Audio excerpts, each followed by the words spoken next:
Dear students, आज के class में हम पढ़ने वाले हैं क्वांटिफायर के बारे में। पिछले 2 लेक्चर्स में हमने वैलिडिटी ऑफ आर्गुमेंट को पढ़ा, क्योंकि टॉपिक काफ़ी लंबा था, इसीलिए उसको 2 पार्ट में बनाना पड़ा, पार्ट 1 और पार्ट 2 में। काफ़ी इंपॉर्टेंट टॉपिक है, काफ़ी क्वेश्चंस भी पूछे जाते हैं। तो अगर आप वीडियो नहीं देखे हैं प्रीवियस वीडियो, तो उस वीडियो को जरूर देखें, है ना। अगर आप बीटेक कर रहे हैं या कंप्यूटर साइंस कोई भी कोर्स कर रहे हैं, है ना, और अगर कुछ कोर्स के अंदर में डिस्क्रीट मैथमेटिक्स आपको पढ़ना है या एडवांस डिस्क्रीट मैथमेटिक्स पढ़ना है, तो आपके लिए वो टॉपिक बहुत ही बेनिफिशियल है, वो बहुत काम में आएगा। हम तो इवन यहाँ तक भी देखे हैं कि गेट सब में भी क्वेश्चन, गेट में या यूजीसी नेट में भी काफ़ी क्वेश्चन उसमें अलग अलग साल में पूछे जा चुके हैं। ठीक है, तो चलिए आप उस वीडियो को जरूर देख लीजिएगा। आज के क्लास में हम क्वांटिफायर के बारे में बात करने वाले हैं। क्वांटिफायर क्या होता है, क्वांटिफायर कितने टाइप का होता है, क्वांटिफायर की जरूरत क्यों पड़ी, या प्रेडिकेट स्टेटमेंट क्या होता है, इसी के बारे में आज की क्लास में हम डिस्कस करने वाले हैं। ठीक है, चलिए आज का लेक्चर हम स्टार्ट करते हैं।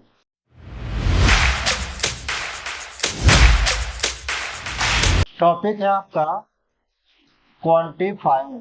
अब देखिए क्वांटिफायर क्या होता है, तो क्वांटिफायर एक फ्रेज होता है। फ्रेज मतलब मुहावरा। ठीक है, फ्रेज मतलब एक मुहावरा होता है, जिसका मतलब क्या है, जिसका 2 मतलब है। या तो ये फॉर ऑल को बता रहा है, सभी के लिए बता रहा है, बात कर रहा है, या कुछ के लिए बात कर रहा है। आप लिखते हैं सम लिखते हैं, या देयर एग्जिस्ट लिखते हैं, है ना। तो क्वांटिफायर आपसे पूछेगा क्वांटिफायर क्या है। क्वांटिफायर एक फ्रेज है जो 2 क्वांटिटीज को रेफर करता है, 2 क्वांटिटीज को इंडिकेट करता है। पहला क्वांटिटीज क्या है, फॉर ऑल। दूसरा क्वांटिटीज क्या है, सम या एटलीस्ट या देयर एग्जिस्ट। तीनों एक ही वर्ड है। ठीक है, और इस दोनों का कुछ नाम है, इसी को हम कहते हैं टाइप्स ऑफ क्वांटिफायर। तो पहला है आपका यूनिवर्सल क्वांटिफायर। पहला जो क्वांटिफायर है वो है यूनिवर्सल क्वांटिफायर। अब यूनिवर्सल क्वांटिफायर क्या करता है, ये फॉर ऑल को बताता है, पूरे ग्रुप के बारे में बात करता है। इसके लिए जो हम लोग सिंबल यूज करते हैं, ये फॉर ऑल का सिंबल यूज करते हैं। अब बात आया कि सर हम क्वांटिफायर का जिक्र क्यों करें, क्वांटिफायर क्यों आ रहा है। तो जब भी मेरे पास एक स्टेटमेंट दिया हुआ हो और उस स्टेटमेंट को हम वेरिएबल के टर्म में लिखने की बात कर रहे हो, ठीक है ना, तो आपको किसी भी स्टेटमेंट को जब वेरिएबल के टर्म में डिनोट करने के लिए बोला जाएगा, तो आप वहाँ पे क्वांटिफायर का यूज करेंगे, या यूं कहें तो प्रीडिकेट स्टेटमेंट का यूज करेंगे। जैसे मान लेते हैं एज फॉर एग्जांपल, एक वर्ड में हमने यहाँ पे लिया है all human beings are mortal. All human beings are mortal, ये एक वर्ड ले लिए। ठीक है, अब इसको कह रहा है क्या, इसको प्रीडिकेट स्टेटमेंट में लिखिए आप। तो प्रीडिकेट स्टेटमेंट में या क्वांटिफायर के हेल्प से आपको लिखने के लिए बोला गया है। उस केस में आप क्या करेंगे, मान लेंगे प्रीडिकेट स्टेटमेंट जो है एक्स वेरिएबल में, इसको मान लेंगे x is mortar. X is mortar, और इस दिए गए स्टेटमेंट को आप लिखेंगे फॉर ऑल। फॉर ऑल यहाँ पे सारे ह्यूमन बींग्स के लिए कह रहा है, इसीलिए फॉर ऑल का सिंबल लग गया। वेरिएबल क्या है क्वेश्चन में, तो एक्स, और लिख देंगे पी एक्स, जहां पर where where x belongs to क्या, human beings. Where x belongs to human beings. यहाँ पे स्टेटमेंट पूरा दिया हुआ है, all human beings are mortal. उस पूरे स्टेटमेंट को यहाँ एक सिंबल के फॉर्म में हम लिख रहे हैं, तो ये स्टेटमेंट क्या कहलाएगा, ये स्टेटमेंट कहलाएगा प्रीडिकेट स्टेटमेंट। यही बात हम आपसे बोल रहे थे कि अगर किसी स्टेटमेंट को वेरिएबल के फॉर्म में कन्वर्ट करना हो तो क्वांटिफायर को आपको यूज करना होगा। पहला क्वांटिफायर कौन पढ़े आप, फॉर ऑल, यूनिवर्सल क्वांटिफायर। अब कुछ और वर्डिंग है यूनिवर्सल क्वांटिफायर के लिए, जैसे यूनिवर्सल क्वांटिफायर के लिए लिखते हैं फॉर ऑल एक्स, है ना, for each x, for every x, सबका मतलब सेम ही होता है, फॉर एवरी एक्स एक्सेट्रा। ठीक है, दूसरा क्वांटिफायर जो है ये है एग्जिस्टेंशियल क्वांटिफायर। दूसरा क्वांटिफायर है यह है एग्जिस्टेंशियल क्वांटिफायर। एग्जिस्टेंशियल क्वांटिफायर को हम लोग, है ना, ये उल्टा ई से डिनोट करते हैं और इसको बोलते हैं देयर एग्जिस्ट। इसको पढ़ते हैं देयर एग्जिस्ट। जैसे यहाँ पे कुछ वर्डिंग है जो सेम मतलब को बता रहा है, जैसे हम कहते हैं देयर एग्जिस्ट सम कुछ, है ना। उसके बाद हम कहते हैं there is at least, there is at least X etcetera.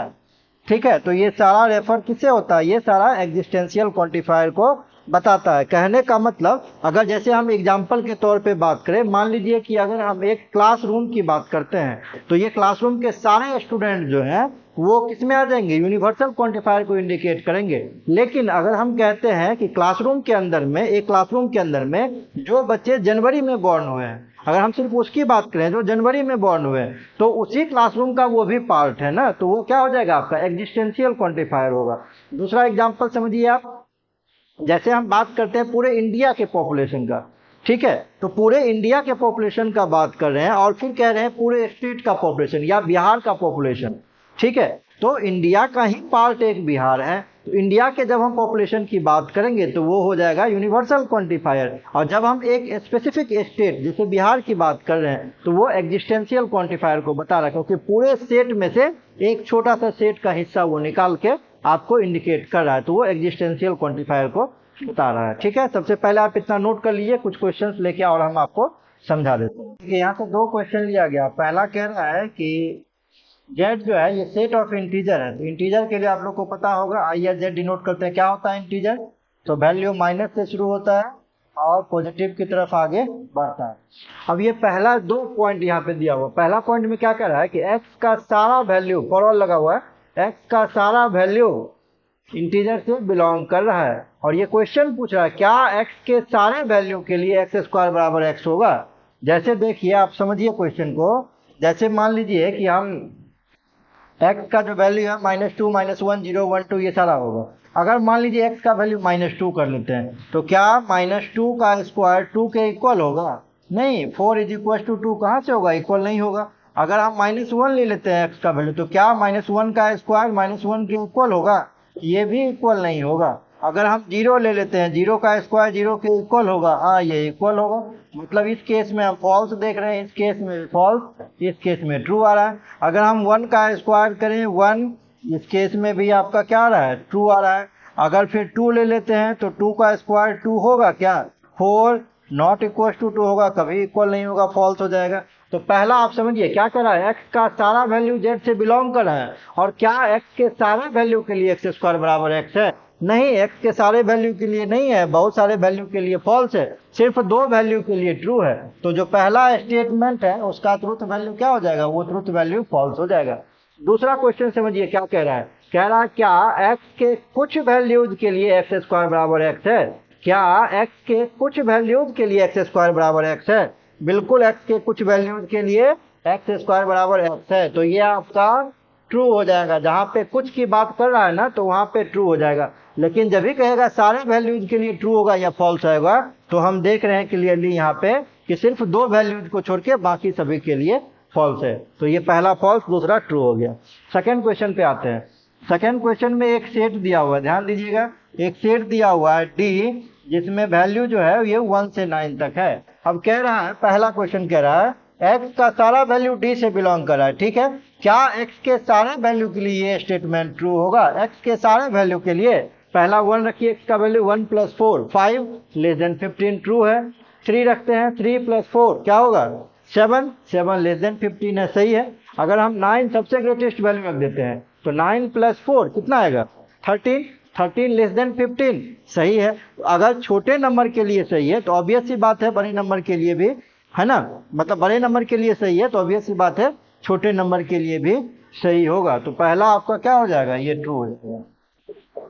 Second पे चलते हैं, क्या कह रहा है, एक्स के कुछ वैल्यूज के लिए ये सही है कि गलत है, एक्स को कुछ वैल्यूज के लिए, अच्छा इस सेट में 1 से 9 तक है तो एक वैल्यू 6 भी तो होगा, और 6 के लिए सही है ये, है ना, 6 + 4 = 10, तो इसके लिए तो ट्रू है। और यही बात ये कह भी रहा है कि एक्स के कुछ वैल्यूज के लिए सही है कि गलत है, तो कुछ वैल्यूज के लिए ट्रू है, ये हम देख रहे हैं कि लिए। नेक्स्ट नंबर पे आते हैं, एक्स के सारे वैल्यू के लिए ये ट्रू है, एक्स के सारे वैल्यू के लिए ट्रू होगा, नहीं होगा, क्योंकि अगर हम 9 ही रख देते तो 9 + 4 13, 13 10 से छोटा थोड़ी ना है या इक्वल थोड़ी ना है। अगर हम 8 भी रख देते हैं तो 8 + 4 12 आता है, 10 से छोटा थोड़ी ना है। एक भी वैल्यू के लिए फॉल्स कर गया तो ये यूनिवर्सल क्वांटिफायर क्या कहता है कि रिजल्ट मेरा फॉल्स हो जाएगा। यही अगर एग्जिस्टेंशियल क्वांटिफायर रहता तो ये ट्रू हो जाता। जैसे अगर हम 1 रखते तो 1 + 4 5 < 10 सही है, अगर 2 रखते तो 2 + 4 6 लेस देन 10 ये भी सही है, तो उस केस में सही होता है। नेक्स्ट क्वेश्चन में देखिए, कह रहा है कि x के कुछ वैल्यू के लिए एग्जिस्टेंशियल क्वांटिफायर है, x के कुछ वैल्यूज के लिए ये ट्रू है कि फॉल्स है। x के एक भी वैल्यूज के लिए ट्रू नहीं होगा, ये नहीं होगा ना। जैसे 1 रखते हैं तो 1 + 4 5, 15 से बड़ा थोड़ी ना है। अगर 3 रखेंगे 3 + 4 7, 15 से बड़ा नहीं है। अगर 9 भी रखेंगे तो 9 + 4 13, 15 से बड़ा नहीं है। मतलब x के सारे वैल्यूज के लिए ये फॉल्स है, तो इसका ट्रूथ वैल्यू क्या हो जाएगा, इसका ट्रूथ वैल्यू हो जाएगा फॉल्स। ये बहुत आसान सा क्वेश्चन है ये दोनों, इस दोनों क्वेश्चन को नोट कर लीजिए। एक टाइप का और क्वेश्चन आपसे पूछ सकता है, पहले इसको नोट कीजिए।